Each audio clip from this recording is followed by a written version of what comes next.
Hello বন্ধুরা, good morning. কেমন আছো সবাই? আশা করছি ভালো আছো।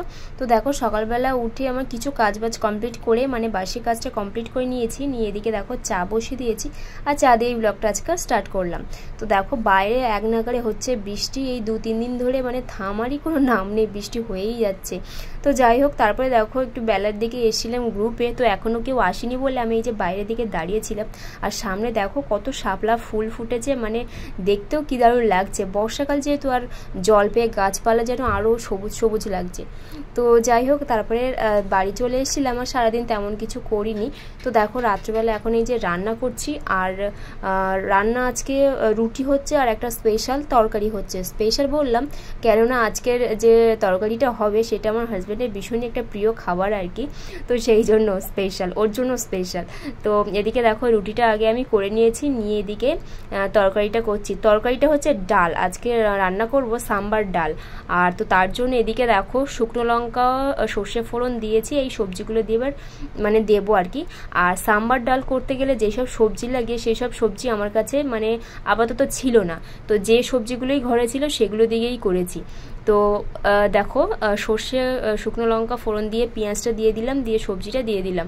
আর সবজির মধ্যে ছিল পেঁপে, আলু আর ওল দিয়েছিলাম একটু।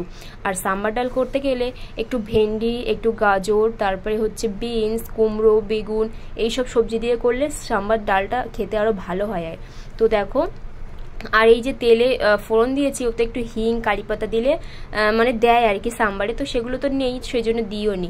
তো এখানে নুন আর হলুদ আর একটু সামান্য আদা বাটা দিয়েছি, দিয়ে দেখো একটু নাড়াচাড়া করে জল ঢেলে দিয়েছি বেশ অনেকটাই পরিমাণে, কেননা এটা এবার প্রেশারে সিটি দিতে দেবো।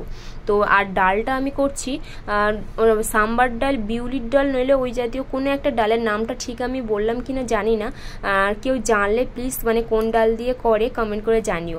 তো আমি করবো মুসুরির ডাল দিয়ে। তো ডাল আর সবজিটা একসাথে প্রেসারে দিয়ে দিয়েছিলাম, হয়েও গেছে।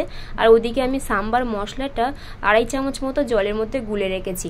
তো দেখো এদিকে সব কিছু সেদ্ধ হয়ে গেছে ভালো মতো। আর এবার আমি কড়াইতে একটুখানি ফোটাবো, আর এর মধ্যে এখনও দুটো জিনিস দেওয়ার বাকি আছে। তো চাইলে আমি প্রেসারেই ফোটাতে পারতাম, কিন্তু আমার কড়াইতে একটু সুবিধা হবে তার জন্য। তো দেখো কড়াইতে দিয়ে দিয়েছি, আর এখানে এখন যে সাম্বার মশলাটা গুলে রেখেছিলাম সেটা এখন দিয়ে দেব। আর এবার দেখো ডালের কালারটা আস্তে আস্তে চেঞ্জ হয়ে যাবে। আর অলরেডি কিন্তু এর মধ্যে আরেকটা জিনিস দিয়েও দিয়েছি আমি, তেঁতুল, টকটা ভালো করে গুলে নিয়েছি, গুলে এটার মধ্যে দিয়ে দিয়েছি। আর হালকা একটু টকটক হয় সাম্বার, তো সেই জন্য আর একটু সামান্য ফোটাবো, ব্যাস এটা হয়ে যাবে।